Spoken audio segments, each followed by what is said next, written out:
ফেরাউন পৃথিবীতে এমন একজন মানুষ যে মনে করতো আমি আল্লাহ, আনা রব্বুকুমুল আ'লা, আমি ছাড়া তোমাদের মহান কোনো রব নাই। আল্লাহ পাক ওকে পানিতে ডুবাই দিলেন। এখানে একটা ঘটনা আছে, অনেকদিন বলা হয়নি, বলতে যাচ্ছিলাম। ফেরাউন যখন ডুবছিল তখন কিন্তু সে ঈমান এনেছিল, এটা কি জানেন? ফেরাউন যখন ডুবছিল তখন কিন্তু সে ঈমান নিয়ে আসছিল। ফেরাউন যখন ডুবছে ও সেনাবাহিনী সহ, তখন জিবরাইল অন্যান্য ফেরেশতারা চলে আসছেন, কারণ মৃত্যু হবে, এখন জান কবজ করা হবে। এবং যারা পাপী ওদের জান কবজের সময় ওদেরকে চেহারার মধ্যে মারা হয়, প্রচণ্ড জোরে জোরে পিটানো হয়, থাপ্পড় দেওয়া হয়। ওরা দেখতে পারে, আমরা দেখতে পারবো না। তো জিবরাইল আলাইহিস সালাম তাকে কাদা ছুটছিলেন, কাদা নিয়ে তার মুখে ছুটছিলেন।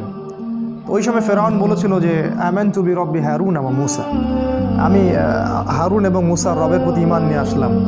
আল্লাহ পাক তখন বলছেন আলান, এখন, আল ইয়াউমা নুনাজ্জিকা ফি বাদানিকা, আজকে তোমার এই দেহকে আমি সংরক্ষণ করব, লিতাকুনা আয়া, যাতে করে তুমি নিদর্শন হও তোমার পরবর্তী জাতিদের জন্য।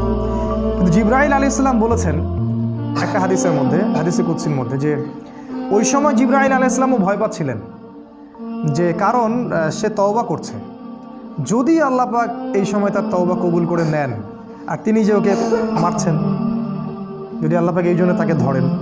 এই জন্য জিবরাইল আলাইহিস সালামও ভয় পাচ্ছিলেন। আল্লাহ পাকের রহমত এত প্রশস্ত, আল্লাহ চাইলে ওই সময় যদি তাকে মাফ করে দিতেন।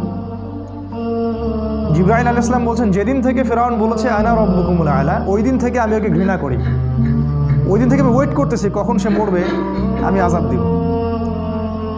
তো এই যে ফেরাউন, সেও সময়ের স্রোতে হারায় গেল, নমরুদ হারায় গেল।